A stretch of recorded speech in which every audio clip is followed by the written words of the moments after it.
Aleluia, glória a Deus. Que o Espírito Santo possa nos iluminar dessa forma, para quando vir o falso profeta, nas redes sociais, nas mídias, em qualquer lugar, dentro da igreja, quando ele pregar, quando ele falar uma heresia, você diz: isso não é de Deus. Ou seja, era tudo que ele tinha, irmão. É tudo que você e eu temos. É a palavra, é Cristo. É tudo que nós temos, irmão. Ele sabia o evangelho que ele pregava. Ele sabia a sua comissão que era de Deus. Ele sabia, irmão, que aquilo era verdade, que o diabo estava usando aquelas pessoas. Irmã Margarida, verso 13 e 14 para finalizar. Porque tais falsos apóstolos são obreiros fraudulentos, transfigurando sem imposto de Deus. E não é maravilha, porque o próprio Satanás se transfigura diante de Deus. Não se engane, irmão. Imagine, irmão, você partir e você acordar no inferno. Forte ou não? E aquele segmento inutilizava, dizendo inútil é o sacrifício de Cristo. E quando você morre, aí vem o quê? Sofrimento. A palavra original sabe o que é? Tortura. Tortura, irmão. É só bênção, vitória. Irmão, a pregação do evangelho é urgente, porque existe um lugar de terror. A investida de Satanás é na mente do ser humano, e ele vem para enganar você com tudo que ele tem. É forte demais. O próprio Satanás, ele se transfigura em anjo de luz. Parece que é apóstolo, parece que é irmão, parece que é ovelha. Que um desses apóstolos dizendo: ó, eu não concordo com o que Pedro mencionou e falou, tipo assim, dizendo que ele estava no mesmo patamar dos apóstolos. E existe apóstolo realmente da época de Cristo hoje? A resposta é: não existe.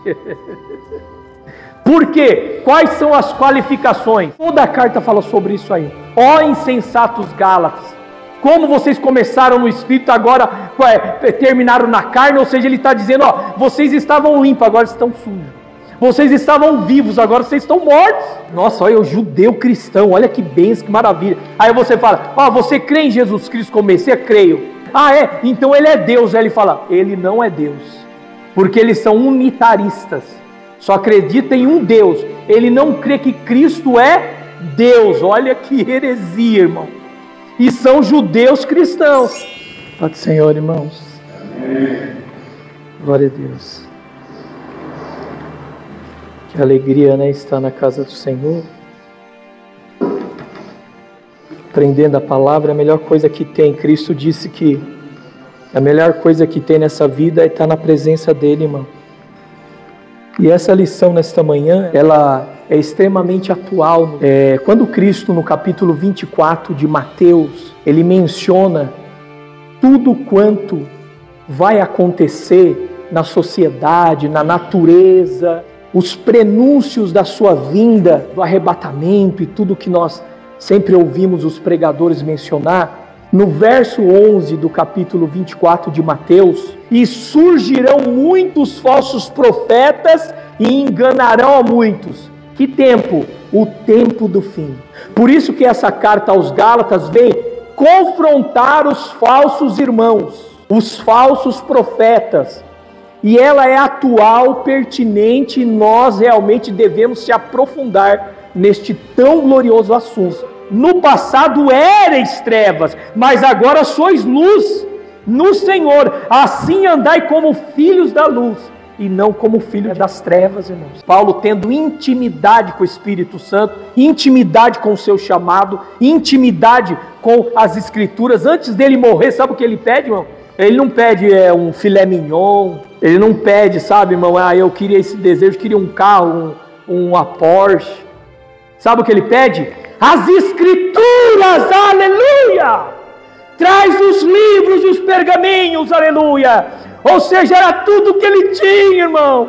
É tudo que você e eu temos. É a palavra, é Cristo. É tudo que nós temos, irmão. Entenda isso. Louvado seja o nome do Senhor. Olha aí, irmão, a importância da defesa do Evangelho de Paulo. É o que nós mencionamos já, seria uma ramificação do judaísmo. Então, Cristo tinha morrido em vão, é a defesa. Então, irmãos, já para nós entendermos aqui o que aconteceu no pano de fundo da história. Mas o que está acontecendo então, irmão? Eu quero explicar o pano de fundo, o que está acontecendo, porque o que foi aí lido, né, concernente aí a defesa no finalzinho de Paulo. Antes disso, irmão, olha só. Paulo, nós sabemos que foi chamado, comissionado por Deus no caminho de Damasco, né? Nós conhecemos toda a história. Aquele que era perseguidor, ele é perseguido agora, ele começa o seu ministério. Ele tem convicção do seu chamado, né? Que eu e você tenhamos a convicção do nosso chamado, irmão. Que Deus coloque em nosso coração a convicção, como colocou no coração de Paulo. A convicção que ele tinha, irmão. Deus tinha chamado ele não por parte de homem algum, mas o próprio Cristo comissionou. Que coisa poderosa, irmão. Aleluia. Então, ele começa a pregar, irmão, começa a levar o evangelho, começa a ministrar a palavra. E surge então um montante de pessoas convertidas para o cristianismo. Que coisa linda, são milhões e milhares em várias cidades, né? Ali da Ásia Menor, Antioquia. Então o que está acontecendo, irmão? Preste atenção, é muito interessante. Por quê? Porque quando estava a igreja robusta em vários lugares, fazia anos e anos que Paulo já estava pregando, acontece que saem os missionários de Jerusalém, que era a base do cristão judeu, né?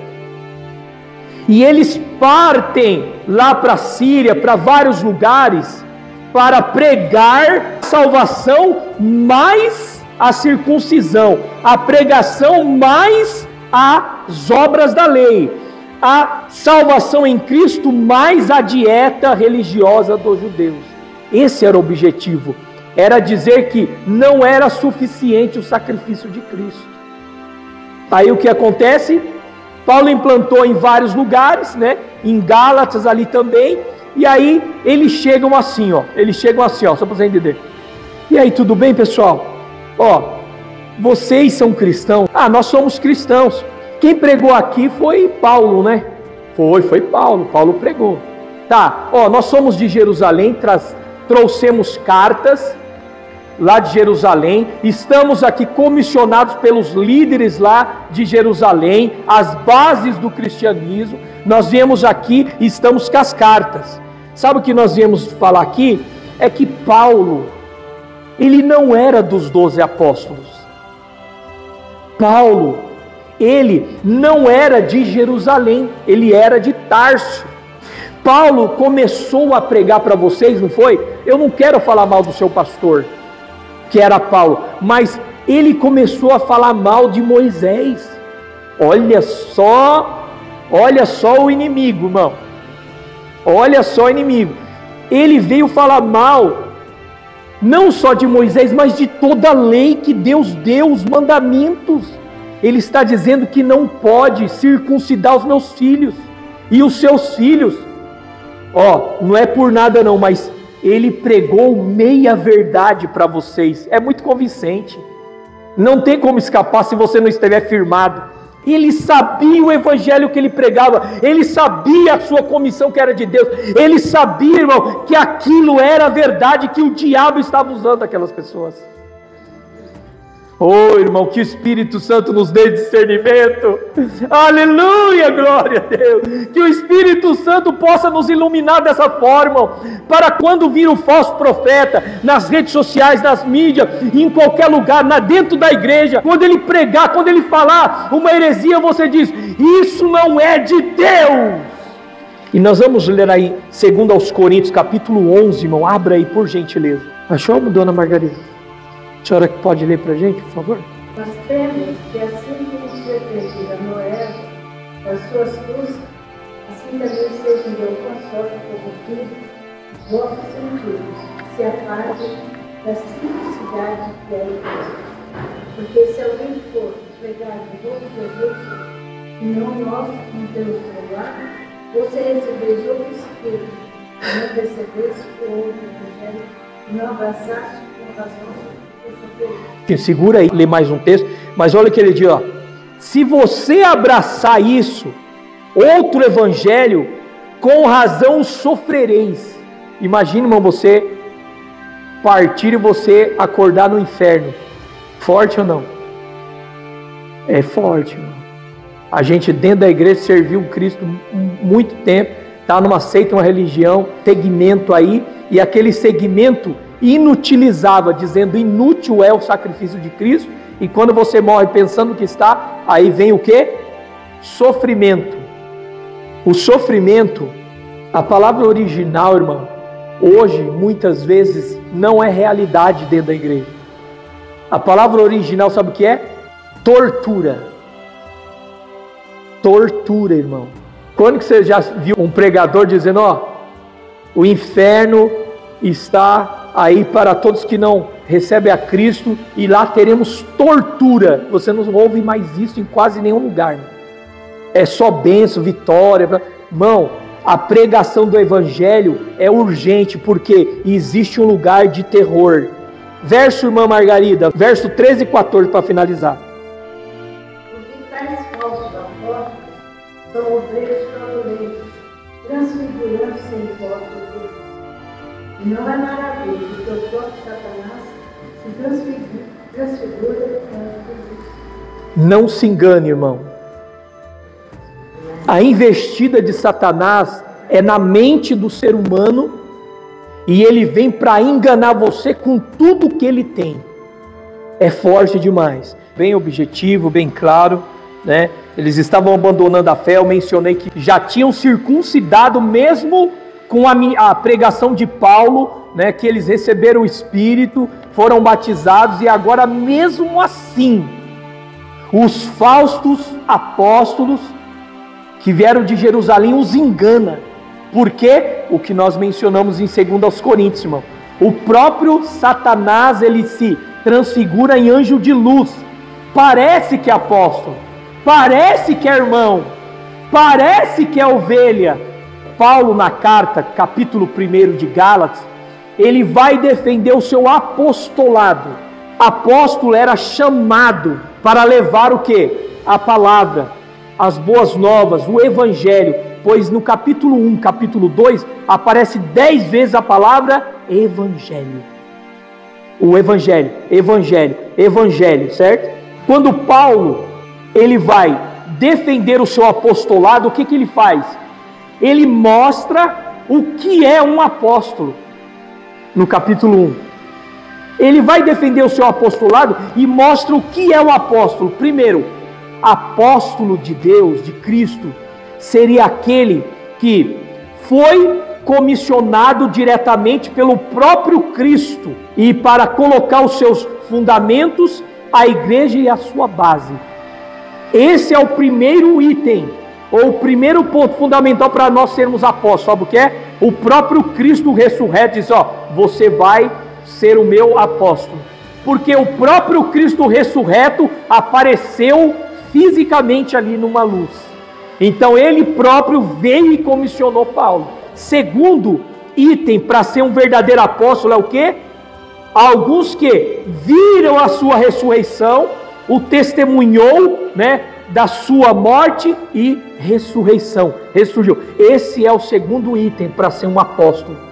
Ou seja, Paulo também viu Cristo ressurreto no caminho de Damasco. Hoje, só no Brasil, existe mais de 10 mil apóstolos. Na atualidade, existe milhões e milhares de apóstolos que se dizem ser igual aos outros apóstolos de Cristo. E teve até um debate numa rádio, que um desses apóstolos dizendo, eu não concordo com o que Pedro mencionou e falou, tipo assim, dizendo que ele estava no mesmo patamar dos apóstolos. Tá certo, irmão? Se existe apóstolo realmente da época de Cristo hoje, a resposta é, não existe. Por quê? Quais são as qualificações? Quando você vai trabalhar, você precisa, a sua qualificação tem que ser isso. Tem que ser enfermeiro, dar injeção, saber de remédio, dar bula, fazer isso, aquilo, tal. Seria a qualificação do presbítero Joel, enfermeiro, para exercer o cargo na farmácia. Agora, para ser um verdadeiro apóstolo, primeiro, comissionado pelo próprio Cristo em pessoa, fisicamente, você será o apóstolo e vai colocar os fundamentos da igreja. E segundo, você precisaria estar lá, com Cristo ressurreto, com Cristo, com o corpo glorificado, presenciando a sua ressurreição. Este é o único apóstolo que realmente é incumbido e foi comissionado pelo próprio Deus. Hoje, nós não precisamos mais de apóstolos, porque os apóstolos que colocaram as bases do cristianismo, as bases da igreja. Nós precisamos sim de pastores, pregadores, mestres, que expliquem os fundamentos dos apóstolos. Só isso. Tá certo, irmão? A defesa do evangelho. O que é, então, judaizantes? É viver como judeu. Existem dois extremos, irmãos. Existem dois extremos. Qual que é o extremo? Existe o extremo regras e normas dos judaizantes. Regras e normas. Tá certo? Porém, essas regras e normas não têm o quê? Um relacionamento com Deus. Mateus 23, 23, o próprio Cristo confronta os judeus lá, dizendo, vocês dão dízimo do endro, do cominho e tal, e esquece a principal, misericórdia, amor, bondade. Ou seja, é uma regras e normas sem o quê? Relacionamento, sem o quê? Amor, sem comunhão. Esse é um dos extremos, tá? Tem um outro extremo, o outro extremo é o quê? Existe relacionamento, mas não existe regras e nem normas. É dois extremos que não pode acontecer, irmão. Tem que haver então uma junção. Escute bem, tem que haver uma junção, ou seja, uma união. Tem que haver regras e normas e tem que haver o quê? Comunhão e relacionamento. Eu preciso ter regra. Então, irmão, o que aconteceu lá em Jerusalém? Está tudo em Atos 15, meu. Vai, você lê lá. Mas o que tem em Atos 15? Quando Pedro fala que ele foi na casa de Cornélio, ele estava defendendo que realmente ele começou a pregar para os gentios, o Espírito Santo desceu, ele precisou explicar no capítulo 10 com o judeu, mas o que você estava fazendo? Entrou em casa dos gentios? Você não é judeu? Foi, irmão, Pedro foi confrontado. Veja lá no capítulo 10, é muito interessante. Só que no capítulo, então, que nós estamos fazendo menção, capítulo 15, ele explica. Então, quando ele para, Tiago, irmão de Cristo, se levanta e diz, realmente, aí está, o que ele vai falar, pelo que julgo que não se deve perturbar aqueles, os gentios cristãos, não se perturbar aqueles, dentre os gentios, que se convertem a Deus. Tiago está falando isso. Ou seja, o que ele está dizendo? Realmente eles têm que ter o quê? Um relacionamento íntimo. Deixa eles. Agora, no verso de número 20, aqui é o 19 no textuário. O 20 ele diz, porém, você precisa fazer isso, isso, isso. O que ele está dizendo? Relacionamento e regras precisam existir. Relacionamento e conduta cristã, porque o texto que nós fizemos em Efésios capítulo 5, diz o quê? Se você não andar com regras, conduta cristã, você não pode resplandecer a Cristo, você não pode ser luz em meio às trevas. Então, tem que haver o quê? Uma junção, regras, ritos, normas e relacionamento íntimo com Cristo. Imagine só, irmão, você varrendo a casa, né? Eu creio que tem macho aqui, não tem? Que ajuda a esposa, lava a louça, varre a casa, passa pano como eu? Tem, eu acho que tem macho aqui. Aleluia! Então, irmãos, Paulo estava com um que está lavando a casa, limpando, passando pano, né? Jogando um bom ar e tirando o pó, pegando aqui, né? Tudo, fazendo. E ele vinha, e sabe atrás do que estava acontecendo? Vinha um sujando. O judaizante, ele estava o quê? Dando a santificação, a limpeza, a pureza do evangelho, e os judaizantes estavam o quê? Jogando lixo, jogando sujeira. E quando você está lá varrendo lá, hein? A esposa lá, você entra lá com o pé sujo. O que você está fazendo aí? Não é assim ou não? Ou não é assim? Hã? Vai para cima, vai lá para fora, vai fazer outra coisa. Ai, Jesus amado. Então, irmão, o que a gente vê, irmão? É o que Paulo está fazendo. Ele está indo novamente o quê? Limpar, cobrar. O que vocês estão fazendo? Vocês saíram do evangelho da salvação e voltaram aos mesmos rudimentos da morte. Passaram da vida para a morte. A carta em Gálatas fala, toda a carta fala sobre isso aí. Ó insensatos Gálatas, como vocês começaram no Espírito, agora terminaram na carne. Ou seja, ele está dizendo, ó, vocês estavam limpos, agora estão sujos. Vocês estavam vivos, agora vocês estão mortos. É o que ele está falando na carta, defendendo, tá bom, irmãos? Está falando dos judaizantes, mas nós estamos abrangendo todas as heresias que têm acontecido. Nós podemos falar muitas questões. Uma delas é que existe cristãos judeus. Aí você vai conversar, nossa, olha o judeu cristão, olha que bênção, que maravilha. Aí você fala, você crê em Jesus Cristo como Messias? Creio. Aí você então ele é Deus. Aí ele fala, ele não é Deus, porque eles são unitaristas, só acredita em um Deus. Ele não crê que Cristo é Deus. Olha que heresia, irmão. E são judeus cristãos, né? E tem muitos por aí, tá certo, irmão? Então, Deus, eu agradeço ao Espírito Santo, ao meu mestre, que nos deu essa alegria. A minha oração é, eu quero edificar a igreja e glorificar o seu nome. Só isso, Deus. Essa é a minha oração. Mas enfim, irmão, vamos continuar nesse foco. Venha estudar, venha aprender com a gente, né?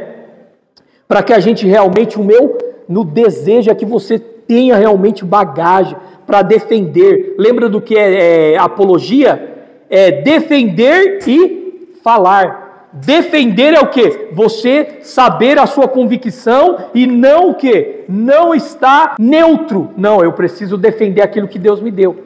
E não só defender, mas o quê? Falar, mas o quê? Pregar a verdade, pregar a palavra. É o que Paulo foi fazer em Jerusalém, defender aquilo que ele tinha. Tá bom, irmão? Deus abençoe os irmãos, em nome, obrigado pela oportunidade, que fico muito feliz que o Espírito Santo falou conosco e vai continuar falando, tá bom, irmãos? Que Deus abençoe os irmãos. Deus te abençoe, em nome do Pai, do Filho e do Espírito Santo. Você já sabe, querido, Jesus te ama e eu também. A paz do Senhor Jesus Cristo. Amém, Jesus.